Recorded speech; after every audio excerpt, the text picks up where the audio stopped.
Ít ai ngờ rằng một trong những oanh tạc cơ đáng chú ý nhất châu Á hiện nay lại bắt nguồn từ thiết kế Tú-16 của Liên Xô những năm 1950. Nhưng điều khiến H-6 trở thành tâm điểm không nằm ở quá khứ của nó, mà nằm ở cách Trung Quốc biến một khung máy bay cổ thành nền tảng tấn công tầm xa hiện đại. Với radar AESA, buồng lái kỹ thuật số, động cơ turbofan mạnh hơn gấp nhiều lần bản gốc, cùng khả năng mang tên lửa hành trình trên 1.500 km, tên lửa siêu âm EG-12 hay EG-21 được dự đoán có thể đạt Mach 10. H-6 cho thấy tốc độ cải tiến quân sự của Trung Quốc đang vượt khỏi mọi khuôn mẫu cũ. Làm thế nào một thiết kế hơn nửa thế kỷ lại trở thành vũ khí chiến lược của thế kỷ 21? Nếu bạn yêu thích những phân tích quân sự sâu sắc như thế này, đừng quên đăng ký kênh Hồ sơ Quân giới để khám phá thêm nhiều bí mật phía sau các loại vũ khí đáng gờm của thế giới. Khi nhìn vào H-6 ngày nay, nhiều người sẽ dễ dàng quên rằng nền tảng của nó đã xuất hiện từ thời điểm mà chiến tranh thế giới thứ ba còn được dự đoán sẽ xảy ra giữa hai siêu cường. Tú-16, mẫu máy bay ném bom tầm trung của Liên Xô, lần đầu tiên cất cánh vào năm 1952 và trở thành một trong những phương tiện mang bom chủ lực của khối xã hội chủ nghĩa. Khi Trung Quốc tiếp cận mẫu thiết kế này vào cuối thập niên 1950, không ai nghĩ rằng 60 năm sau họ vẫn còn sử dụng nó, nhưng theo một cách hoàn toàn khác. Thay vì xem Tú-16 chỉ là một di sản công nghiệp quân sự, Trung Quốc nhìn thấy trong nó một khung nền tảng đủ lớn, đủ bền, đủ linh hoạt để tái tạo thành một loại vũ khí tầm xa phù hợp cho chiến lược mở rộng sức mạnh quốc gia. Và đó chính là nơi câu chuyện của H-6 bắt đầu. Ban đầu, phiên bản H-6 do Trung Quốc sản xuất gần như giống hệt Tú-16, từ động cơ turbojet cũ, hệ thống buồng lái analog, cấu trúc sử dụng vật liệu kim loại nặng, cho tới radar có phạm vi quét hạn chế. Thời điểm đó, nó chỉ là một bản sao chất lượng ổn định, phục vụ nhiệm vụ ném bom và huấn luyện. Nhưng khi bước vào thập niên 1990, yêu cầu chiến thuật của Trung Quốc thay đổi. Họ không cần một oanh tạc cơ chỉ biết mang bom rơi tự do. Họ cần một nền tảng biết phóng tên lửa tầm xa, có khả năng áp sát tuyến đầu mà không cần tiến sâu vào lớp phòng không dày đặc. Họ cần một phương tiện có thể tham gia chiến lược chống tiếp cận và kiểm soát khu vực. Và điều đó khiến H-6 bắt đầu quá trình biến đổi lớn.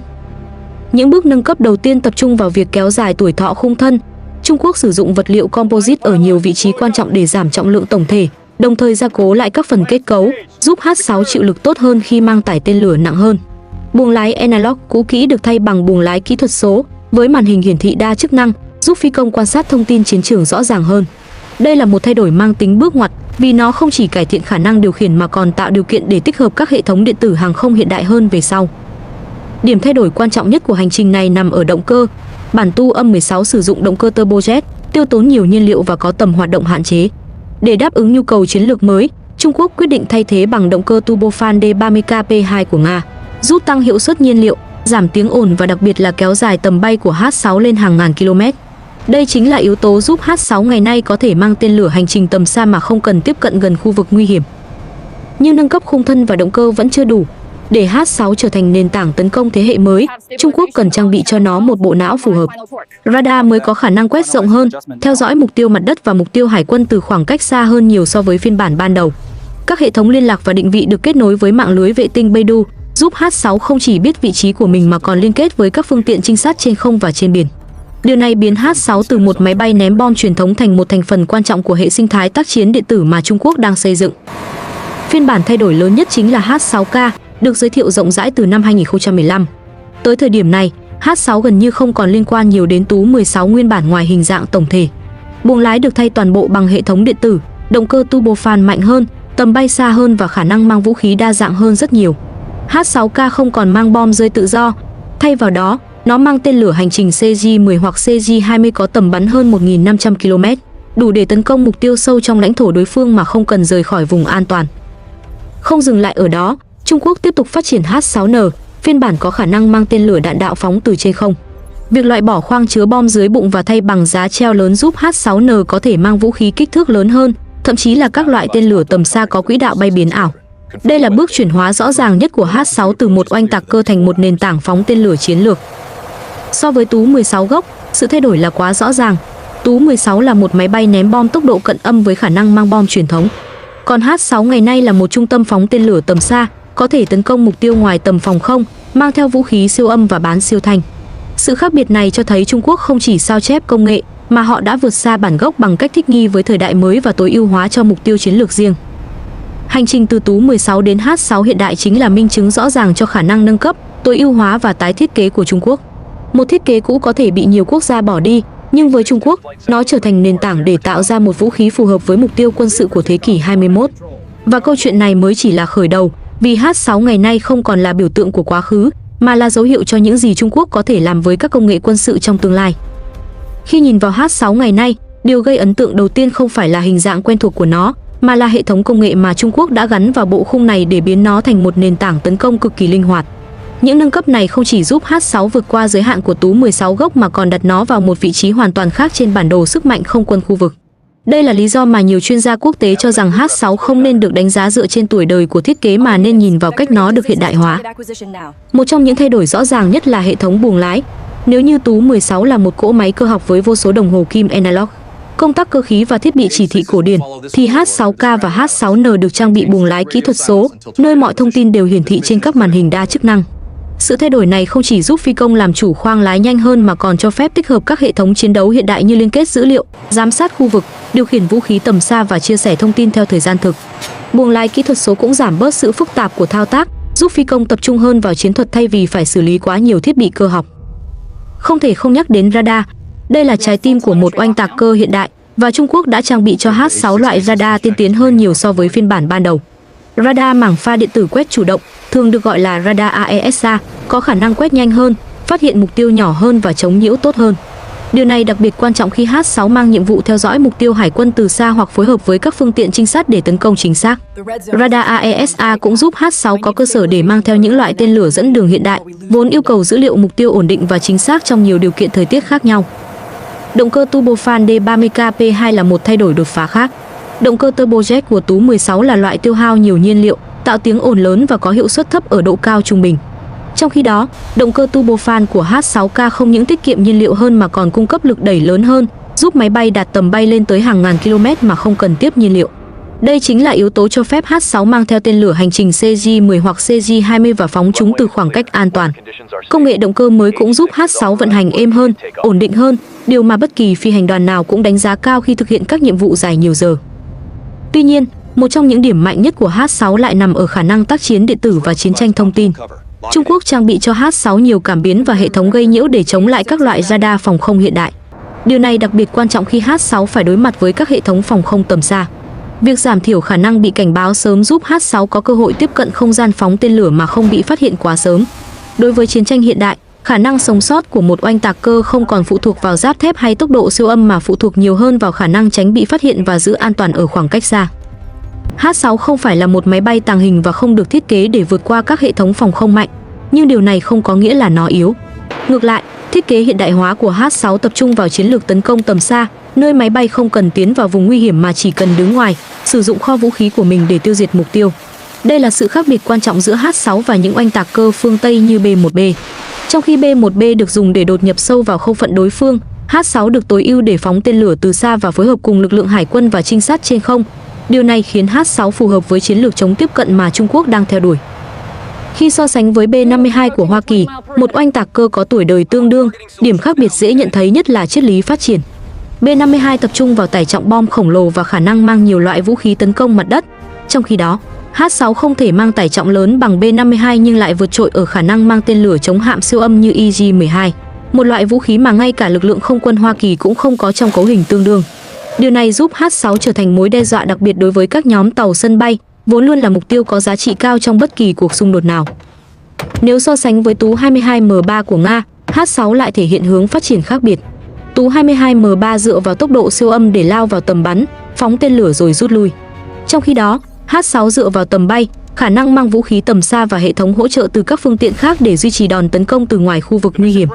Điều này giúp H6 có thể duy trì sự đe dọa liên tục, đặc biệt khi kết hợp với máy bay trinh sát và vệ tinh định vị. Về mặt công nghệ chiến đấu, H6 thể hiện khả năng thích ứng mạnh mẽ. Trung Quốc đã tận dụng hệ thống liên kết dữ liệu để cho phép H6 phối hợp với các khí tài trên biển, trên không và trên không gian. Chính điều này khiến H6 trở nên nguy hiểm hơn khi hoạt động trong nhóm chiến đấu. Khả năng chia sẻ thông tin thời gian thực giúp nâng cao độ chính xác của vũ khí và tăng hiệu quả tổng thể của chiến dịch. Tất cả những công nghệ trên, khi kết hợp, biến H6 từ một oanh tạc cơ dựa trên thiết kế cũ thành một nền tảng tấn công hiện đại. Nó không cần tốc độ siêu âm để ghi dấu trong chiến trường. Nó chỉ cần khả năng phóng tên lửa từ xa, phối hợp với lực lượng hỗ trợ và duy trì trạng thái sống sót trong môi trường chiến tranh điện tử. Đây chính là sức mạnh thật sự của H6 và cũng là yếu tố giúp nó giữ vị trí quan trọng trong lực lượng không quân Trung Quốc. Khi nhắc đến H6 trong bối cảnh hiện đại, Yếu tố khiến nó trở nên đáng chú ý nhất không phải là kích thước hay tốc độ, mà là kho vũ khí mà nó có thể mang theo. Từ một máy bay ném bom có khả năng mang bom rơi tự do, H6 đã được tái tạo thành một phương tiện chuyên phóng tên lửa tầm xa, phù hợp với chiến lược tác chiến hiện đại mà Trung Quốc đang theo đuổi. Điều này làm thay đổi hoàn toàn vị trí của nó trong cấu trúc quân sự và biến nó thành một trong những phương tiện tấn công chủ lực ở khu vực châu Á. Một trong những loại vũ khí nổi bật nhất mà H6 có thể mang là tên lửa hành trình CJ-10 hoặc CJ-20. Đây là loại tên lửa có tầm bắn vượt quá 1.500 km, được thiết kế để bám địa hình và tấn công chính xác vào các mục tiêu mặt đất ở khoảng cách xa. Điều này cho phép H6 phóng tên lửa từ bên ngoài phạm vi phòng không của đối phương, một điều rất quan trọng trong môi trường tác chiến hiện đại. Việc sử dụng tên lửa hành trình cũng giúp H6 có thể tấn công mục tiêu trong lãnh thổ đối phương mà không cần xâm nhập không phận của họ, giảm thiểu nguy cơ bị tiêu diệt. Chính khả năng này khiến nó thích hợp để thực hiện các nhiệm vụ răn đe, tấn công phủ đầu hoặc hỗ trợ các chiến dịch tấn công quy mô lớn. Nhưng nếu như tên lửa hành trình CJ-10 và CJ-20 giúp H6 có khả năng tấn công mặt đất từ xa, thì tên lửa chống hạm EJ-12 lại khiến nó trở thành mối đe dọa đặc biệt đối với lực lượng hải quân. EJ-12 có tốc độ siêu âm, được cho là có thể đạt tới Mach 3 khi lao vào mục tiêu. Với quỹ đạo bay thay đổi linh hoạt và khả năng tồn tại cao trong môi trường có hệ thống phòng thủ mạnh, EJ-12 được đánh giá là một trong những tên lửa chống hạm đáng gờm nhất hiện nay. Khi H6 mang theo EJ-12, nó có thể thực hiện các đòn tấn công nhằm vào tàu khu trục, tàu đổ bộ hoặc thậm chí là nhóm tàu sân bay. Điều này đặt ra thách thức rất lớn cho các lực lượng hải quân đang hoạt động trong khu vực. Tuy nhiên, loại tên lửa gây chú ý nhiều nhất trong những năm gần đây chính là EJ-21. Đây là tên lửa đạn đạo phóng từ trên không, được đánh giá có thể đạt tốc độ rất cao. Thậm chí có những đánh giá dự đoán nó có thể đạt ngưỡng Mach 10 trong giai đoạn cuối của quỹ đạo bay để tăng khả năng xuyên thủng phòng thủ. EJ-21 có quỹ đạo lao xuống gần thẳng đứng với tốc độ cực lớn, khiến việc đánh chặn trở nên vô cùng khó khăn. H6N được thiết kế đặc biệt để có thể mang loại tên lửa này nhờ việc loại bỏ khoang chứa bom dưới bụng và thay bằng giá treo lớn. Điều này giúp H6N trở thành một trong những phương tiện phóng tên lửa đạn đạo từ trên không hiếm hoi trong khu vực. Những vũ khí trên không chỉ gia tăng khả năng tấn công của H6 mà còn khiến nó trở thành một yếu tố quan trọng trong chiến lược chống tiếp cận và kiểm soát khu vực của Trung Quốc. Chiến lược này không nhằm chiếm giữ lãnh thổ mà nhằm tạo ra vùng cấm xâm nhập đối với các lực lượng nước ngoài, đặc biệt là tàu chiến và máy bay của những quốc gia có thể gây ảnh hưởng đến khu vực. H6, với tầm bay lớn và khả năng mang tên lửa đa dạng, đóng vai trò như một thành phần trong mạng lưới ngăn chặn nhiều lớp, bao gồm radar mặt đất, tàu chiến, tên lửa đất đối không và các phương tiện trinh sát. Khi hoạt động phối hợp, chúng tạo ra một khu vực mà bất kỳ lực lượng nào muốn tiếp cận cũng phải đối mặt với nguy cơ bị tấn công từ nhiều hướng. Việc H6 xuất hiện tại Biển Đông và áp sát Đài Loan trong những năm gần đây là minh chứng rõ ràng cho vai trò chiến lược của nó. Hình ảnh vệ tinh ghi nhận nhiều lần H6 bay gần các đảo tranh chấp, mang theo những loại tên lửa có khả năng tấn công tàu chiến từ xa. Điều này không chỉ tạo ra áp lực quân sự mà còn mang ý nghĩa chính trị, thể hiện quyết tâm của Trung Quốc trong việc bảo vệ các lợi ích của họ trong khu vực. Khi một máy bay có khả năng tấn công ngoài tầm phòng không xuất hiện gần địa điểm nhạy cảm, đó không chỉ là thông điệp dành cho các lực lượng quân sự mà còn là lời cảnh báo đối với các quốc gia liên quan. Khi so sánh với các loại oanh tạc cơ cùng loại trên thế giới, H6 thể hiện rõ nét đặc thù trong chiến lược phát triển quân sự của Trung Quốc. Nếu so với B-52 của Hoa Kỳ, H6 không mang được tải trọng lớn bằng, nhưng lại vượt trội ở khả năng mang tên lửa chống hạm siêu âm. Điều này giúp H6 phù hợp hơn với vai trò tấn công tàu chiến, đặc biệt là trong môi trường biển của châu Á. Trong khi đó, B-1B của Hoa Kỳ mạnh về tốc độ và tải trọng, nhưng nó lại không được tối ưu hóa cho chiến lược tấn công tầm xa chống hạm như H6. Tu-22M3 của Nga, một oanh tạc cơ siêu âm, có khả năng lao vào tầm phóng nhanh rồi rút ra trước khi đối phương kịp phản ứng. Nhưng H6 lại sử dụng chiến thuật tầm xa, giảm thiểu rủi ro bằng cách giữ khoảng cách an toàn và phóng tên lửa từ xa. Điều này cho phép H6 duy trì thời gian hiện diện trên chiến trường lâu hơn và thực hiện nhiều nhiệm vụ trong một chiến dịch. Tất cả những phân tích này cho thấy H6 không phải là một oanh tạc cơ thông thường, nó là một nền tảng phóng tên lửa đa nhiệm, được tối ưu hóa cho chiến lược tác chiến tầm xa. Sự kết hợp giữa công nghệ nâng cấp, hệ thống điện tử hiện đại và kho vũ khí đa dạng khiến H6 trở thành một thành phần quan trọng trong sức mạnh quân sự của Trung Quốc. Và khi Trung Quốc tiếp tục phát triển các thế hệ oanh tạc cơ mới như H20, H6 vẫn đóng vai trò như một cầu nối quan trọng, thể hiện khả năng cải tiến và chiến lược linh hoạt của nước này trong việc sử dụng các nền tảng cũ để đạt được mục tiêu quân sự của thế kỷ 21. Khi nhìn tổng thể hành trình của H6, từ nguồn gốc là máy bay Tu-16 của Liên Xô cho đến khi trở thành một trong những nền tảng phóng tên lửa tầm xa đáng chú ý nhất tại châu Á, chúng ta có thể thấy một điều rất rõ, Trung Quốc đã tận dụng rất khéo léo những gì họ có trong tay để xây dựng một loại vũ khí phù hợp với thời đại của mình. Thay vì chạy theo xu hướng chế tạo hoàn toàn mới ngay lập tức, họ chọn cách phát triển dựa trên một nền tảng đã kiểm chứng, từ đó từng bước nâng cấp, thay thế và hoàn thiện để tạo ra một phương tiện có thể đáp ứng được nhiều yêu cầu chiến lược khác nhau. Đây là minh chứng rõ ràng cho khả năng cải tiến, tư duy thực dụng và sự nhất quán trong mục tiêu quân sự của họ. Qua nhiều thập kỷ, H6 không còn là phiên bản sao chép của Tú-16 nữa. Nó đã trở thành một máy bay với hệ thống điện tử hàng không hiện đại, động cơ hiệu suất cao, khả năng tác chiến điện tử linh hoạt và đặc biệt là kho vũ khí tầm xa đủ sức ảnh hưởng đến chiến lược an ninh khu vực. Các loại tên lửa hành trình CJ-10 và CJ-20 mang lại khả năng tấn công mục tiêu mặt đất ở khoảng cách xa. Tên lửa chống hạm siêu âm EJ-12 biến H6 thành mối đe dọa đáng gờm đối với lực lượng hải quân. Và tên lửa đạn đạo phóng từ trên không EJ-21 mở ra một cấp độ hoàn toàn mới trong khả năng tấn công nhóm tàu sân bay từ khoảng cách mà đối phương khó có thể chống đỡ. Chính sự linh hoạt này khiến H6 có thể đóng vai trò lớn trong chiến lược chống tiếp cận và kiểm soát khu vực mà Trung Quốc đang áp dụng. Bằng việc triển khai H6 đến những khu vực nhạy cảm như Biển Đông hoặc vùng lân cận Đài Loan, Trung Quốc không chỉ thể hiện khả năng quân sự mà còn gửi đi thông điệp mạnh mẽ về quyết tâm bảo vệ các lợi ích của họ. Những hình ảnh vệ tinh ghi lại sự hiện diện của H6 trong khu vực này chứng minh rằng loại máy bay này không còn chỉ là công cụ chiến đấu mà còn là biểu tượng chiến lược mang nhiều tầng ý nghĩa. So với các oanh tạc cơ cùng loại trên thế giới, H6 có thể không phải là loại mạnh nhất về tải trọng hay tốc độ, nhưng nó là một trong số ít nền tảng được tối ưu hóa rõ rệt cho vai trò tấn công tầm xa bằng tên lửa. Đây là điểm khiến H6 trở nên khác biệt và phù hợp với môi trường tác chiến của Trung Quốc. Hơn nữa, khả năng nâng cấp liên tục cho thấy H6 vẫn còn đất để phát triển, đặc biệt khi Trung Quốc tiếp tục mở rộng hệ sinh thái vũ khí tầm xa và phương tiện liên kết dữ liệu. Câu chuyện của H6 không chỉ là câu chuyện về một loại máy bay, nó là minh chứng cho cách một quốc gia có thể tận dụng những gì đã cũ để tạo ra thứ phù hợp với tương lai. Đó là bài học về tư duy chiến lược, khả năng cải tiến và sự kiên trì trong việc nâng cấp từng chi tiết để hoàn thiện một hệ thống vũ khí. Và đối với những ai quan tâm đến sức mạnh quân sự khu vực, H6 chắc chắn là một chủ đề không thể bỏ qua. Nếu bạn yêu thích những phân tích chuyên sâu như thế này và muốn tiếp tục khám phá thêm nhiều loại vũ khí, chiến thuật cũng như những bí mật đằng sau sức mạnh quân sự của các quốc gia, hãy nhấn đăng ký kênh Hồ sơ Quân giới. Mỗi lượt đăng ký sẽ giúp chúng tôi có thêm động lực để mang đến cho bạn những câu chuyện quân sự hấp dẫn và chất lượng hơn nữa.